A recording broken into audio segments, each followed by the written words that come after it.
Hello, everybody. Well, tonight it's not going to be a girls' night out. Thank goodness, everybody says. We've got a couple of guests and hopefully 3 or 4 guests.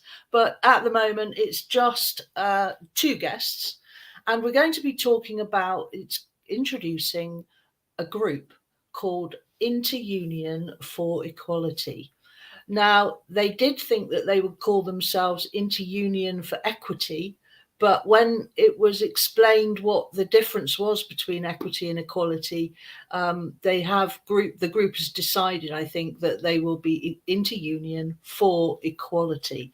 Now, we all know these new border bills, the new police laws, and the anti-protest laws. We're all going to be really suffering, no matter who we are. But a certain group of people in this country are going to be suffering a lot more. They've already suffered for many years, generations, hundreds of years, and so they're going to be suffering a lot more if these laws come into effect. So what can we do about that? So Aysha decided that she would do something about that. So can we bring Aysha in, please? Hello. Hello, Lizzie. Lovely to All see right. you. This is our Well, second time today. Well, yeah, third time we speak. can you tell me what prompted you to, I mean, it's at the very beginning of your group, isn't it? You're not Yeah, established, you haven't got a website yet, you haven't got the structure that other things have, but ideas don't come fully formed, do they? They no, come as an idea. That's the whole point of it. And you've come with this idea, you've got the passion and the excitement and the desire for justice. And I think that's fantastic. Woo woo! All power, especially to us women. thanks. Lovely. So, can you tell us what drove you to do this? I'm going to do and go against all good advice and just be honest. And I hope somebody out there and many people out there understand. Um, the root of it was at London School of Hygiene and Tropical Medicine. I was instrumental in delivering the outsource victory. And it starts off with me finding out about the campaign, and then BLM movement happens. And then I think, yeah, we should launch it because it was of course tragic time, but we owe a huge debt to the BLM movement that happened. And I don't think it's a debt, it's a celebration. It's made, I think, all of our lives better. And so I wanted to launch the campaign, and then I faced trade union discrimination. I was essentially got rid of as a union rep, a recognized union rep that I'm not allowed to say the name, am I? No. No. Well, No. we prefer it if you didn't, because it's not about them, it's Yeah. about you. Yeah. So and at that time I wondered, is it my lack of social skills and so on and so forth? And then eventually, because what I had done is I connected a lot of people, and one of my proudest thing is I connected us with BLM group, and I think that's something trade union needs to look at. Is right now the people who are achieving are the activist groups, whether they be XR, whether they be BLM. It is not trade union. Trade union has been left behind, and we'll know why. I'm here. Is because, and so that partnership allowed me to find the activists who are then eventually, when I next somebody internally sent me an article, and I said I'll never reveal their name, a victory in the locality in Senate House. And then we joined this so-called radical union again.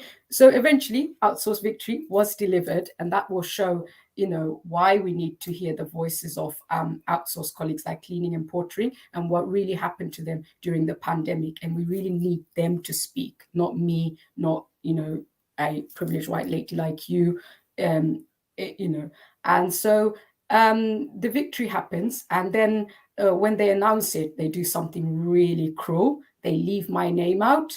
They leave the 5 people that took even bigger risks with their job out. They instead, the management, named 3 white unions and 2 white reps. And it was outright discrimination. We felt the pain. I felt the pain. And so I thought, what do I do about it? I wrote to Jeremy Corbyn, and we never heard about him. I write to, as you'll see, my wonderful mentor. I say, Jim, I've got this thing where I always contact old white men, and I wonder why. Is it because I think they're benign? I have to say, I really liked, what is he called? Is he called Uncle Albert? Del Boy's great uncle. It is Uncle Albert, isn't During it? the war. Yeah, with the beard. Yeah, I always liked Uncle Albert. I wish he was my granddad. And I think it's because, well, a bit of a color mismatch. But what can I do? I was a young person growing up in a white country, so he's going to be a white old man. But anyways, and so we didn't hear from him. And then eventually I was thinking, I'll contact BAME MP. And so we contacted Apsana Begum. And she came. Well, she didn't come. We still don't know when she's going to come. But she accepted, and it was the biggest excitement. And I decided to wind up the other unions. I said, Allahu Akbar, in massive writings. And I sent them off. And I said, it's like the biggest thing to have happened to the graveyard of LSHDM. Well, I didn't quite say that, but yeah, the unions. Those are the kind of things I do. And so then what happens is when you're tackling discrimination, you do become quite unpopular. And maybe how I go about it, you become even more unpopular. And at that same time, the union that we won the victory with, you start to see potential Islamophobia, because we wanted to elect a Muslim officer. And what I witnessed was vote rigging. That is my right to say what I saw. And we still don't have a Muslim officer, and I have been complaining ever since. And it shows it's big unions, it's also little unions that say they champion the outsourced colleagues. But I think in the end, when it comes to real empowerment, it's not happening by the unions. And hence why we're here. We're here not representing the unions necessarily. So you're saying that even though you're inside a union, you're represented by a union in your workplace, you're still outsourced? So the colleagues, well, I've left that workplace. In the new workplace, yeah, they're outsourced because when one of them died, they said Churchill cleaner colleague. And I thought to myself, but I don't really want to take on outsourcing anymore because it's really draining. At the end of it, I felt I had mental health breakdown because you're getting racism in collusion with unions. So yeah, it's but in the other place, London School of Hygiene. Not only do you face discrimination from the workplace where they look down on your job, and let's face it, without your job, the place, the organisation wouldn't be able to open of a day, would it? Research contracts. Oh, I should have introduced myself. I'm a research contracts and enterprise. No, research and enterprise contracts manager. So I don't know. They probably might open for a while, but we need the contracts in place. Whatever your job is irrelevant because you're part of a team, aren't you? And without that team, without you as a part of that team, the institution wouldn't be able to operate, without naming any particular institution. So not only do you face that discrimination, but you face the discrimination of your union as well. I witnessed the discrimination against you the other day, when I know that you have been on their platform before, and you have been quite vocal in calling them out for their Islamophobia or racism or whatever it is, and they didn't like. I quite understand that they didn't really want to give you the platform to be able to say that again, but all they had to do really was just say to you, Aysha, would you like to speak first and tell us about your concerns, and listen to your concerns and act on them? That's all they had to do. And it's so simple, yet they pushed you away and ignored you completely until you had to go to the lengths of changing your name on the Zoom meeting. So you were left in the waiting room, and once you changed your name to a white sounding name, Sarah, they said they let you in. But you made the mistake of, when you got in, saying, "Ha, I'm Aysha." So they all went, "Well, we're not going to let you speak then, are we?" And you were allowed to speak right at the very end of the show, by which time you were in tears, absolutely in tears. And it was disgraceful to watch. And those people on that meeting, I won't name them, but they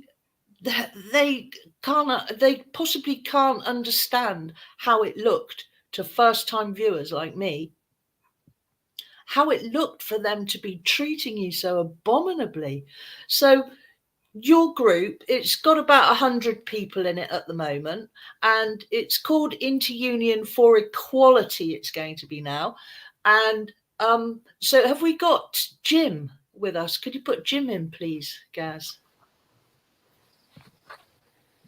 Hello, Jim. Hello. Hello. Hi, yes. Do you want to tell us a little bit about yourself, please? So I mean, what I want to do is go back a bit further back in history. I mean, I've been a union member for 35 years. As you can see, I'm a white, privileged, male, older man. So I know the value of collective for workers and for people who are like me. And so I've been a member of the union. I've also been working in countries in sub-Saharan Africa, and I've been, doing some development, some teaching, some research, capacity building in several different countries. But I've never really questioned my lived experience and the experience that other people have had in their lives. And so that awareness of my privilege didn't bring about an awareness of other people's situation. And I didn't realize that other people didn't have a voice. They didn't have that ability to tell us everything about their lives in the same way as I could get onto a forum and just tell people about my experience, my lived experience. And other people didn't have that experience of Western culture, of the kind of things that I'd grown up with. And so therefore, up until a few years ago, I was really unaware of the lives that people were living, the lives of people who were living with discrimination, who were living with racism, who were unable to get their voices heard by other people. And so about a couple of years ago, well, I suppose this came to a head with, as Aysha said, the BLM, the Black Lives Matter movement, which really hit me. And I said, well, the voices I was hearing were totally unlike any other voices that we had. And I think there's a case here that we need to listen to, and we need to learn from the voices. Have you covered up your microphone, Jim? Sorry to interrupt. Sorry, yes, sorry, I covered it up. Sorry, can you hear me now? That's right. Yes, so, yes. You're welcome to use your notes. You just don't cover up your microphone. Thank you. That's good. It's good advice. Good advice. Yes. So there's really a need for us to listen to people with other lived experiences, and that's what I really learned from that. And not only to listen, but also to reflect and to learn from those experiences, so that we can understand where they're coming from and give them the help that they needed. And so this group really started because we wanted to listen to other people, other people's voices. And Aysha was the one who had a voice, and she was saying things which were not very easy for old white people like myself and other people in the London School of Hygiene and Tropical Medicine to relate to. And the danger was that her message was going to be rejected because the message didn't come in the packages that we expected them to. It came in some other way. It came in the way that she was wanting to talk about. And I think it's very important there to say, well, the messenger is going to say what they want to say in their own words, and we have to decipher that. We shouldn't expect them to come into the room with that fully formed as a Western person with the culture and the experience that we have. And so that's where we were coming from in forming the InterUnion4Equality group. And I think that that is the kind of thing that is needed in many other places for people within one group or one union to listen to what's happening with people in other unions and other groups. So that's what I wanted to say. That's what I want to say in my experience. And then later on, I can talk about what we're going to do, what we think we can do with this group. Fantastic. Well, so you saw the way that Aysha was treated by yourselves. It's very difficult to hear someone calling you out for your racism, and whether whether you realize that or not, we all have inherent bias and racism that is drummed into us in Western countries from birth, isn't it? We've all been taught that we are the empire, that we are better than other people, that we know better. And so we must talk for people. So Aysha, I don't want to talk for you. So what was your next move? What was the next point that you wanted to get over? I'm trying to see if Brother Akic, but we'll send him a link in a bit. My next point was, so I talked about union, discrimination, we'll say. And the worst part of it was collusion with management. What happened to me was the first union that got rid of me was that chief operating officer complained about me. Let's take it as an accolade. But when they got rid of me, the union, they said they're going to send me to disciplinary. I was in tears, and I've been reflecting. Why did being a rep mean so much to me? And I think the nature of the kind of work I do is like you're just processing work, and you're sat at your desk all day long. There's not much intellectual fulfillment, and whether I deserve it or not is a different question. Maybe I should have worked harder at school or something. But union is a way that enables you to do that. And that's why I enjoyed it. So when the union threatened me and tried to get rid of me, I was on the phone for a week and I was crying, and people would be like, so you're losing your job? I was like, no, my job's fine, because they couldn't get to my line management. They had really good integrity. But that's what happened to me. And now, the group that you described who treated me awfully, and actually a Jewish ally had come to my rescue because she said, can we let Aysha speak? And that's why I broke up in tears. I had to ask for her help.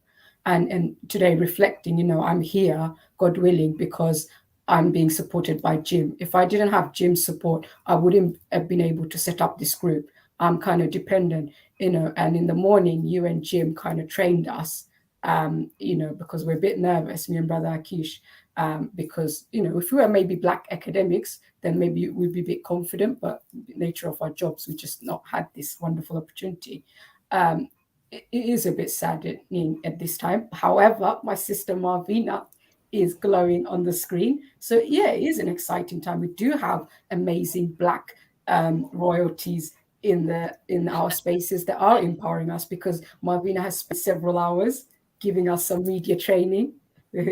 And yeah, I guess that's the point I want to get across. Things are pretty rubbish, that we are dependent. And I was brought to tears because as a strong Muslim woman, I was desperately in need of that wonderful Jewish non-binary ally, Dr. Marian Hirsch, to kind of say, can you let Aysha speak? And they were even trying to speak over her. And that's where it comes. They'll come for you. They'll come for communists. They'll come for Jewish people. They'll come for everybody. See, yeah. God, you're stepping now several lines. You don't do that to her.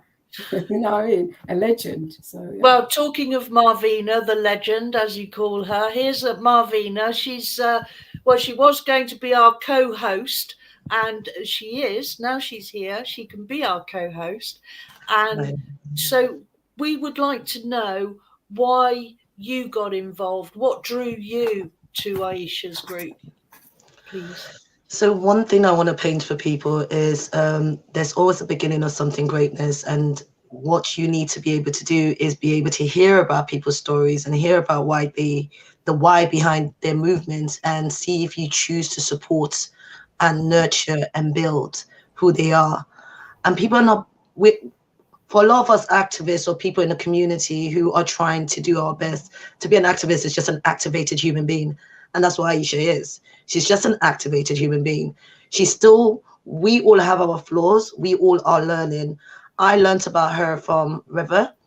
River was she's one of my mentees and one of my work colleagues that I've worked with over the years on a lot of campaigns and a lot of things over the years. And she said, I went into this meeting and they were talking about X, Y, and Z. And I just said, they need you. And I'm just going to add you to the group. And that was it.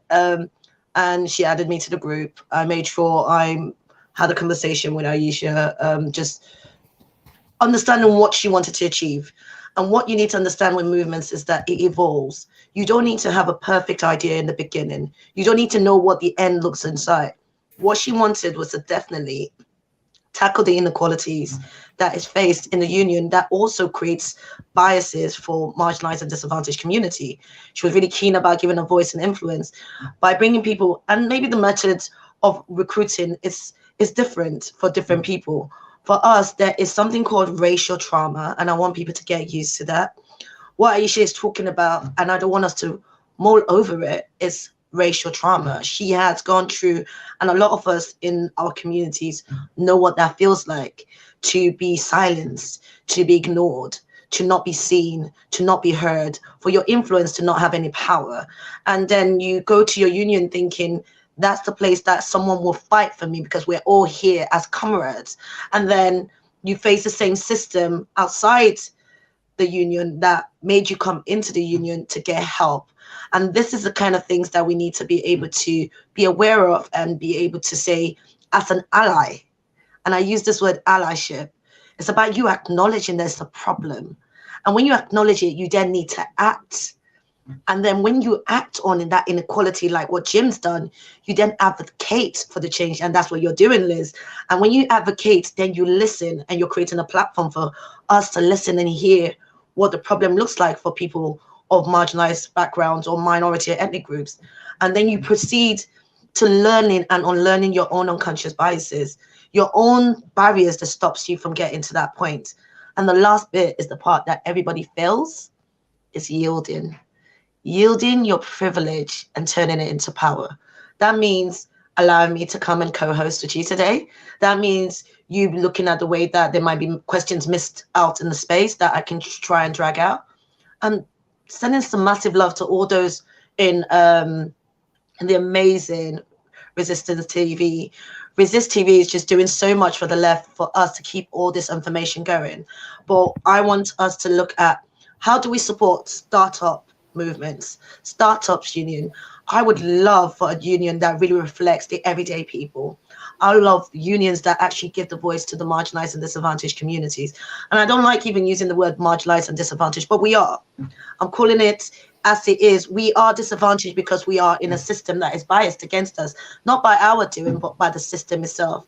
And I think the last bit that I would like to really draw into this is that you can't be silent when you see bad things happen to a work colleagues whose voice has been removed. You cannot expect people to speak the way you speak. You cannot expect people to come with the etiquette you have. I want you to decolonize your mindset. I want you to decolonize the way you think about things, because we've been colonized so much that even our economy needs to be decolonized. Even our spaces needs to be decolonized. Yeah. And that's the way you become an ally, in my mind. So it'd be great to kind of just, and I say Uncle Jim, and that's a cultural thing. And I say Auntie Liz, that's a cultural thing. And other people don't need to get it, but that's how it works for me, out of respect. And that's my big sis, Aysha, because we become a family. Camaraderie means I am an ally 9 to 5, but family means that I'm in this fight with you. I'm an accomplice to whatever the cause is. I don't clock out when it's uncomfortable. I stay, I mentor, I support. And I also check my sister when she goes wrong. because that's about being transparent in the way you support, lead, and being a servant leader is the way we go forward. Thank you very much, Marvina. Woo. Yeah. So at this point, I'd like to, we were going to be speaking to somebody else, and I'd like for Gaz, if you could show Bunja's video, please, because this is just really poignant. The reach that everybody has, it comes from Gambia. So yeah, I came to know Aysha. Before you play that video, oh, you played it. I was going to say Jim had his hand up to say something. I don't know, Jim, did you want to say something while I was speaking? Because I saw your fingers up. And I think he's frozen now. So go to the video. Let's go with the video then, Gaz, and Jim can come back afterwards. Yeah, I came to know Aysha when she was at branch secretary IWGB, very supportive of unions, very dynamic, very hardworking. You know, a lady who is so passionate about fighting against racism, you know, inequality. So it has been fantastic to know Aysha. I've been in training with her, and I've been inspired by her efforts and her attitude towards putting people together to fight injustice and racism for that matter in workplaces. So it was a tremendous job Aysha has done, and I'm very supportive of her ideas. I'm very supportive of her passion to make sure everyone is treated equally. People are not treated differently. We are all human beings. No racism, no nepotism. Everyone is treated equally at workplace. And I think Aysha, for that purpose, has been very purposeful. And I must admit that I've admired her efforts, and I will always be willing to support her. My name is Bunja Kebbeh. I'm the chairman of the MRC Workers Union here in the Gambia. We have more than 1,200 members of staff. So it's been wonderful working with Aysha, share experiences. And Jim Todd as well. Jim has been our mentor, and we say thank you to him for being also very supportive of Aysha and myself. Thank you very much. Oh, well, we've got just before we go on, we've got a message from Bunja in the chat, and he's up a creek in Gambia, I believe. He's gone up country, so he hasn't got much signal where he is, so he couldn't take part in tonight's show. So he sent that video instead. There we go. Hi Aysha, hi Jim, this is Bunja. Apologies, I am on Union Trek up country. So yeah. I'm sure that's good. What were you going to say, Jim? That's very good. And I think Bunja also says it very nicely. And unions are very, very good at looking after their own. They are, that's what they're there for. They look after their members. And so they are able to look after their members, and they have that sort of clique, that power and privilege within their bubble. And I think that the whole point about what we're doing here is to say that we've got to get out of that bubble.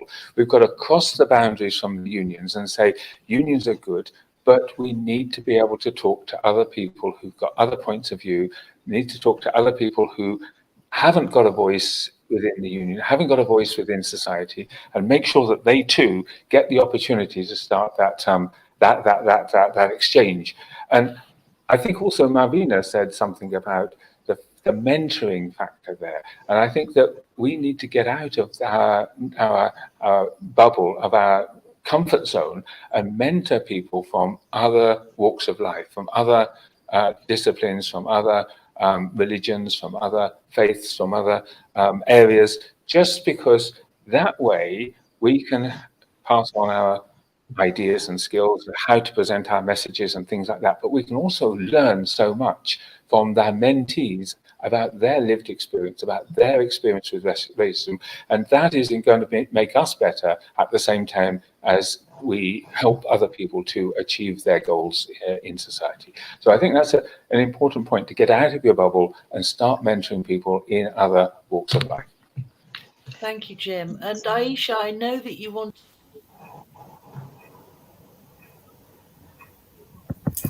Oh, your audio's just gone, darling.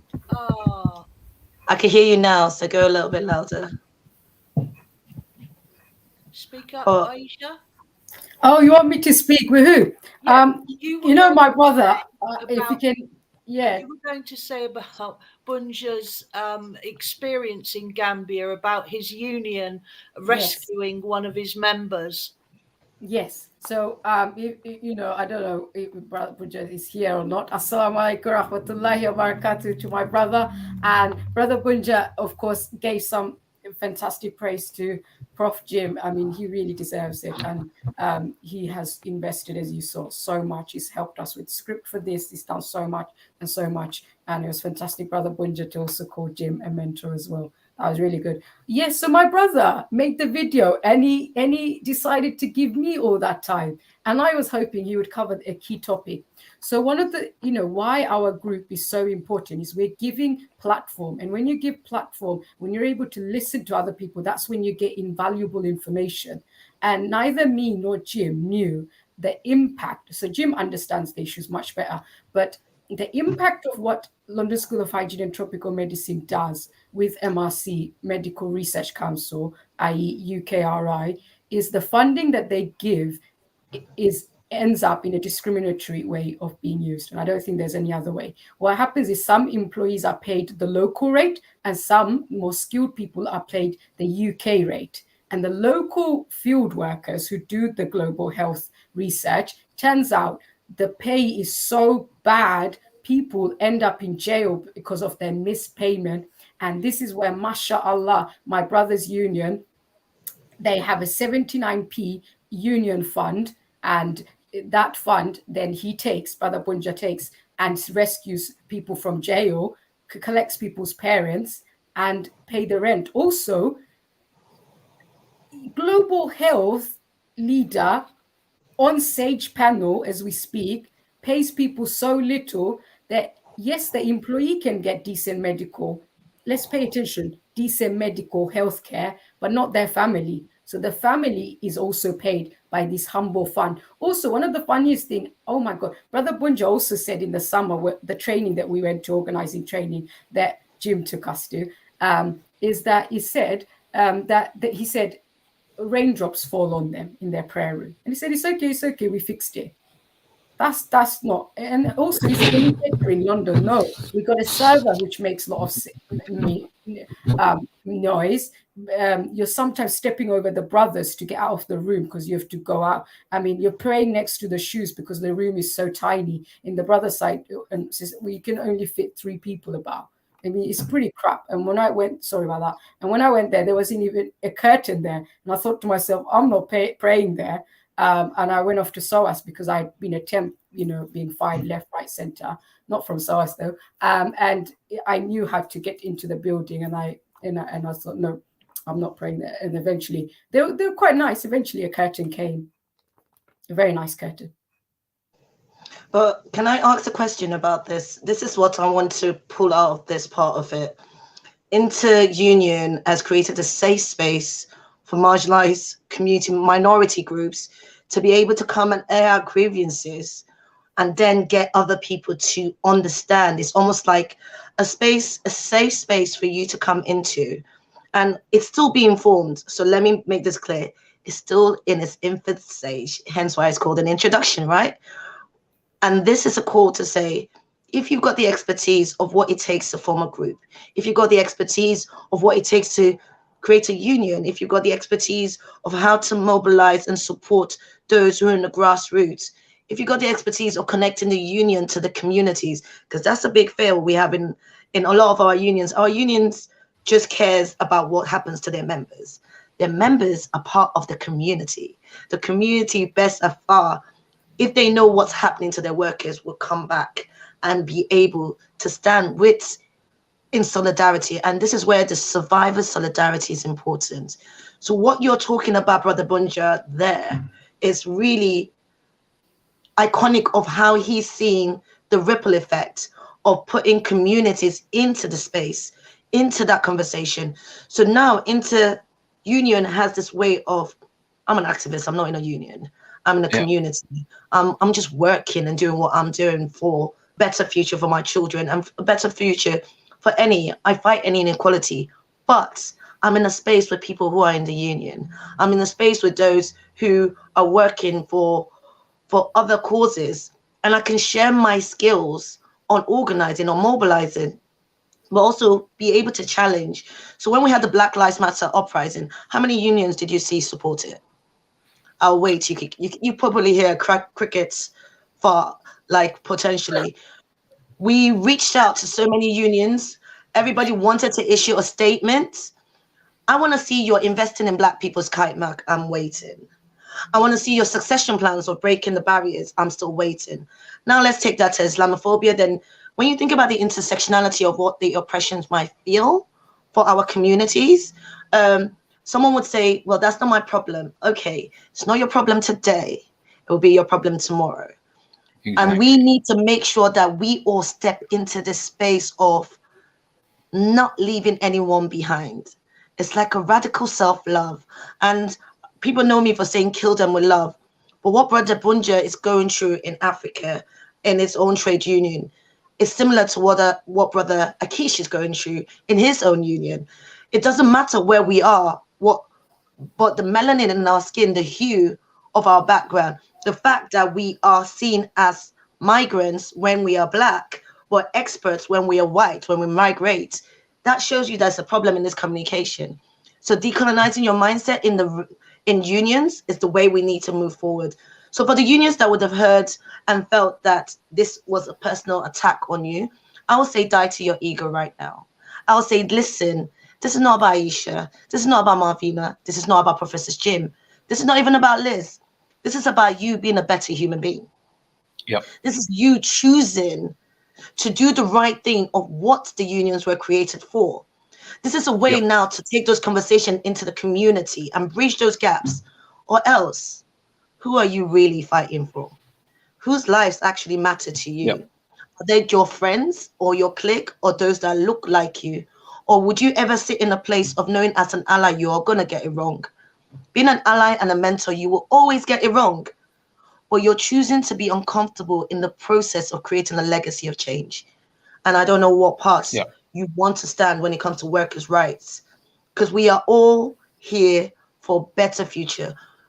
If we can have an equitable access to the unions, if the unions can turn up for the community, I promise you the community will turn up for the unions. I just had to add that bit there, because a lot of people will say, Brother Bunja is in wherever he is, Jim is in wherever he is, like Aysha is in that, I can't really take in all this problem. But I think you should, because I care about what's happening to the teachers and the lecturers and the uni staff and the college staff, because that's where my children are going to go to. So if they're being mistreated now, that's going to affect me in the long term. So we in the community care about you. We want to support you. Is the doors open for us to help you? And do you even care about us when we're in pain? That's the question I want to say to those who are listening to this. And I think, and Uncle Jim, I think it would be great for you to kind of just like give some insights from your point of being in the union and what change that could look like.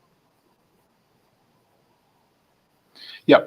So that same question came up to me by someone today who said they didn't want to join a union because the unions were looking after their people, but they weren't looking after their children who are in university, their spouse, their other people in their community. And so they said they didn't want to join a union for that very reason, that the unions had their power base and their privileged class there. If you go back to the beginnings of unions, they set up as a commune in order to be able to look after the interests of everybody in the community. And now unions have become more like corporate entities. The CEOs of trade unions are looking at, are receiving salaries, fantastic salaries, are becoming celebrities in their own right. They're hobnobbing with politicians. So that, to me, is not right. What we should be saying is that we have experiences, we have skills, we have expertise that we can share. Let's live like a commune. Let's share our expertise. I tell you, I don't think, I could never have done this particular this particular presentation. That's way beyond my skill sets. I can do a little bit, but I needed Aysha, I needed Akic, I needed Marvina, I needed Bunja to be able to make sense of all of this and to bring it together. Without them, I am nothing.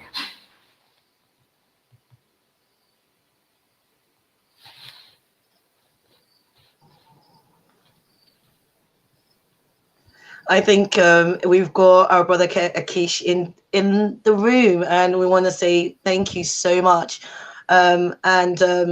One of the things I love about brother Akic is his passion around making sure the voice and influence of the workers he represents are always put through. Brother Akic, I think the floor is yours to be able to give us an insight into some of the loves and hates and creates that you're creating in your unions. So what are some of the challenges that you are going through, and what InterUnion space has given you in that process? Yeah, hi, thank you. Can you hear me? Yes. Oh, thank you very much, Mavina. Really excited to see you there. And many thanks to Lisa, to coordination. I'm really so grateful to see you as well. And thank you very much, Prof. Jim and Sister Asha. Um, Really exciting to see all of you there. Yeah, really, it was a great day today, and I'm really delighted to be here. Um, when we talk about the union, as Jim actually defined it very well, and he started it for the community and to help people, and then in my definitions, I find out that the union it was established a long time ago, almost 19th century, where obviously was a particular group who were here inhabited this land, and then migrant come in, people like me, different culture, different colors, they come in and become a part of society. And then a union in this case is starting from there. Now, when I come back to um, where I come from to the UK. So I'm being employed in somewhere that's by through agencies. And in my place where I come from, there's no agencies. Obviously, if you want to go to the job, you go to the workplace. You're gonna ask straight away direction. You don't need to go through agencies. So now in UK, I've just been employed by agencies, and in that time, agencies was hostile. What I'm saying, the hostile is mean that you be just work like a machine. They don't give you time, they don't give you, um, what you call it, they like holiday paid, and when you ask them, they say no, your holiday is including your salary, and this is obviously it was a long time, almost 15 years ago, you know. So I came um, across the King College where they put me at the workplace, and then um, actually I saw deeply what they call it hostile of work environment. There is a completely you can see people are divided according um, according the way they look, the way they talk, and some people who was particularly employed were different sections of a department. For example, the people who are less educated employed in security and what do you call it, and cleaning, and then those who have a privilege was obviously can say a white collar, for example, they've been employed, not all of them, because we have a minority of them they're employed because of education they have. They've been employed like offices, somewhere which is a very good position, and then they will look at you down. They'll look at you like you're nothing. You are just here at the number. Yeah, although they don't know a background. For example, some of them have a degree, UK degrees. But because of discrimination, and gender equality, and the way they look at and perceptions, stereotypes, then they will not go in to the what I call it to the wo- to the to in their environment. They've been isolated. So what I found there when I was working at King College, I just get detail. I would find out there's a complaint of harassment, of discrimination from those law workers, cleaning and security, you know.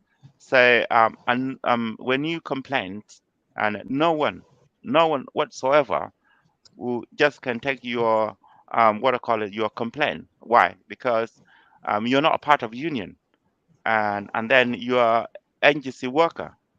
You are not a permanent, you know. So if you took those kind of issues, you take it to your agency. Agency says, okay, fair enough. If you are not happy in that way you're working, come back to our place. We're going to deploy you somewhere else, you know. And this is what happened. Yeah. So agencies worker, they were treating differently. You know, they were treating differently. And what I mean by differently, for example, you work, if you come to work. If you don't come to work, you don't get paid, for example. So in the King College, that's the time before we came in the house. If you're sick, you're not get paid. And a permanent person who is working in King College, you get paid when he's sick. So you like 0 hours. So it means that you work, you get paid. If you're sick, you don't get paid. And this is annoying me. How come these people treating like this? And we're working the same job we're doing like them, and they're treated us differently, you know. Then and then we treated as a second class staff. We are not actually a staff. But what they don't know, that we people who are working in security and cleaners, they are front line and they're image of the college. They're working their hard. Without them, um, the staff will be vulnerable, you know, where they are, you know. And I think what you just said there is something that I want people to just take and remember. This is another thing when we talked about 0 hours contract. Can you remember when all of us were like protesting about that? Yeah. When we were protesting, it seemed like we're protesting about certain kind of 0 hour contracts. We didn't expect 0 hour contract to look like my brother here. We didn't really care. And I don't think people were protesting for people like him, or for my Polish sisters and my other migrant brothers and sisters. And another thing he's talked about is the second class citizen.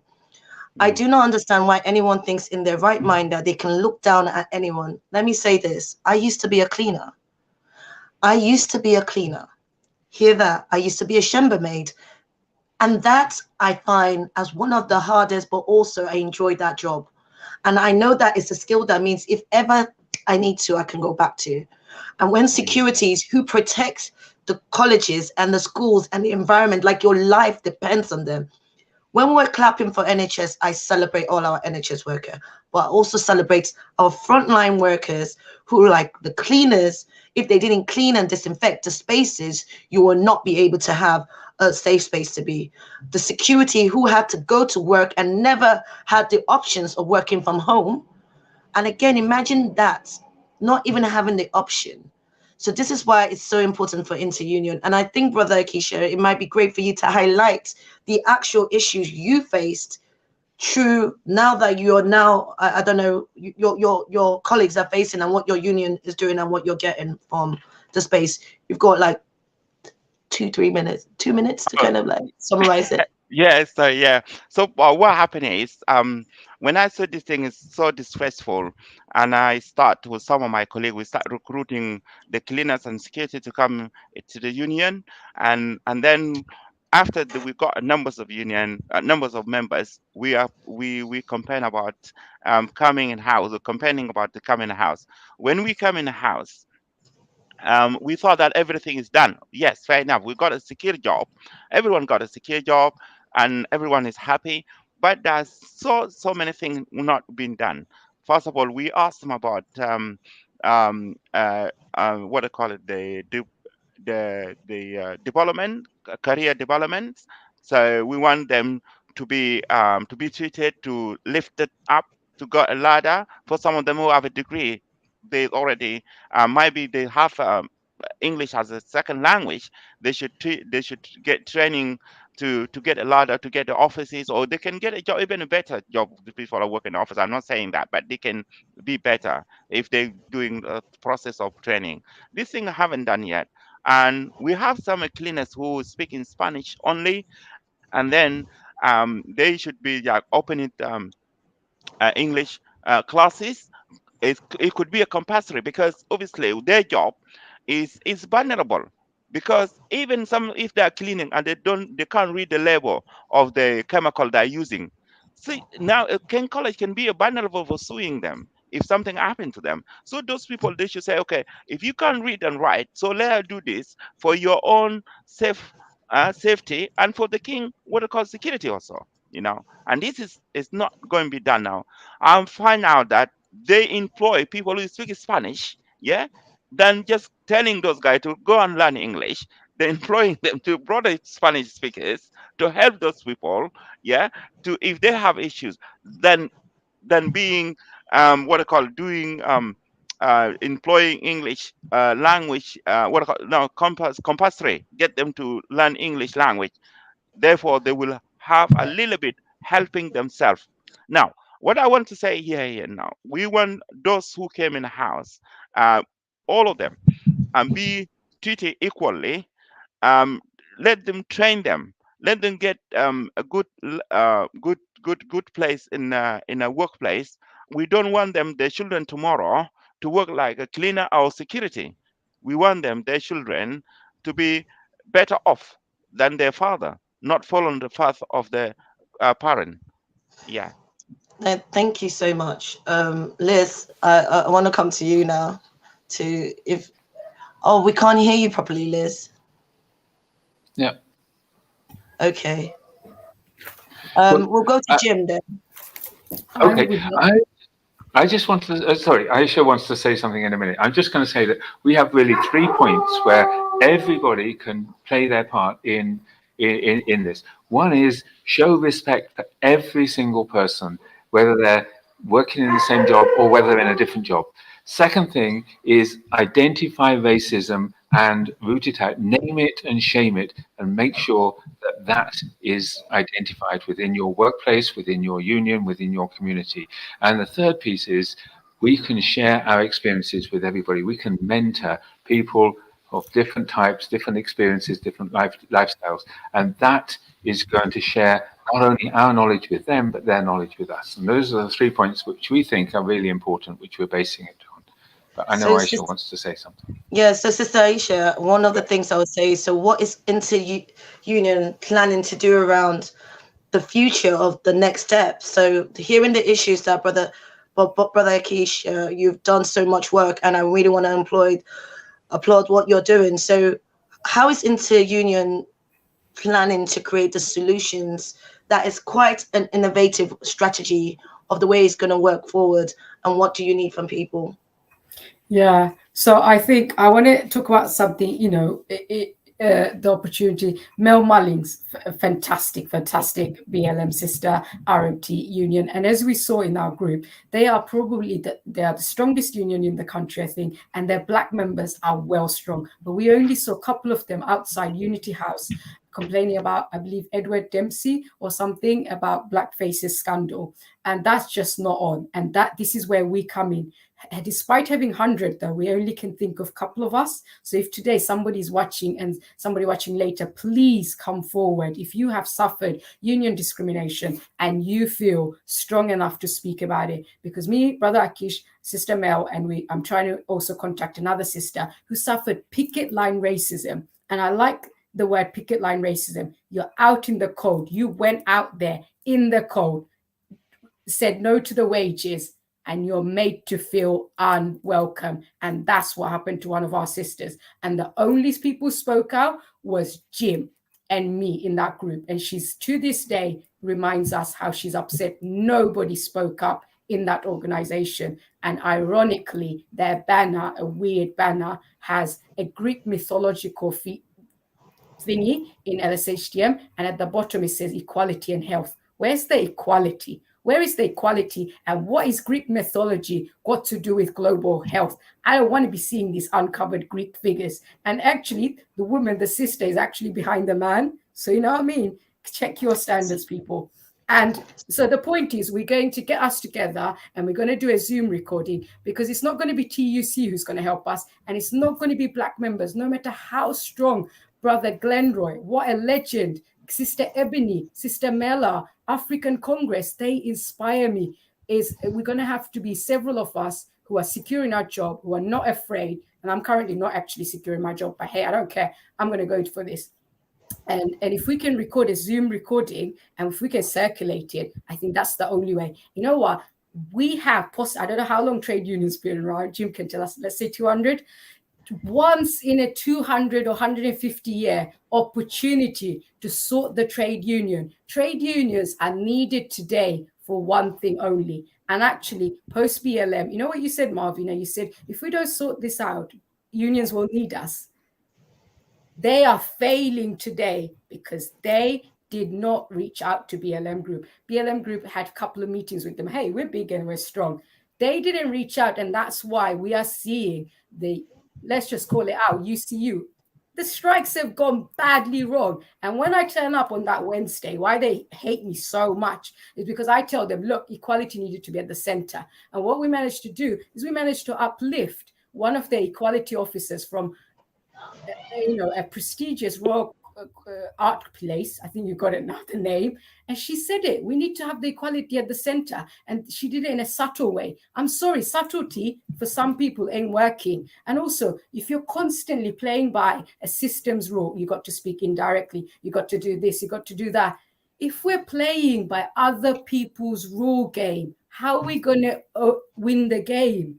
So I agree, we do have to play the system, but also what I like about our group is the radical, is saying, let's do something completely different. And so sometimes, I say, look, I'm an awful leader. I get everything wrong. And today I want to say something that goes against all sensibilities, is I'm in front of you, a person who is a complete numpty. And I'm asking you, come with me as an numpty, because if the country is being led by a liar, there's surely a better alternative, not to run the country, but to say, I can be honest in front of you. And I'm now going to do something really good. Lizzie, tell me how I recruited you. Tell it. I can't hear you. Got to be louder. Okay. Oh, poor Lizzie. Do you know what? Do you know what's great about the process of Lizzie being in the screen and not able to speak? I actually want to use it as a symbolic thing. That's how people feel in our community. That's how we feel when we've got something to say and we want to lead and we want to do something, but our audios have been muted. Our voices have been stolen. And this is, while we're here, I really want to celebrate everybody that's come from InterUnion. One of the things that we really want you to say is, how do we give voices back to our unions? How do we give voices back to our communities? How do we give voices back to our migrants? This is not saying that we're not letting racism take a hold of our voices.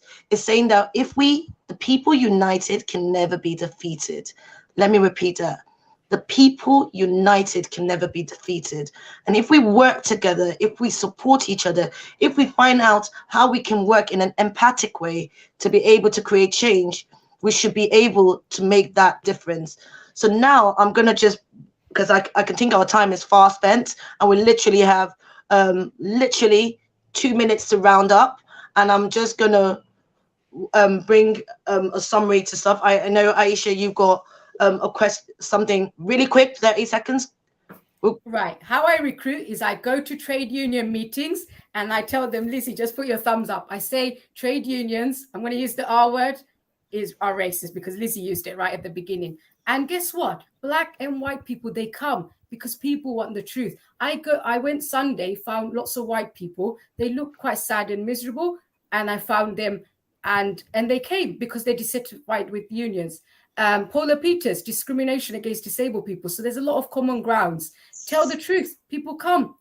Thank you. So because the time is fast spent, if you want to tackle something around racism and the Nationality and Borders Bill, let me let you know, on the 27th February, I need you on the street. I need you in the front of the Home Office. Come, let's kill that bill, because we don't have time for that. And also, we want you on the 28th in front of House of Parliament while they go back in. We let them know that the Police and Crime Sentencing Bill has no place for us. And we want you to come back, follow, share Resist TV. Thank you so much.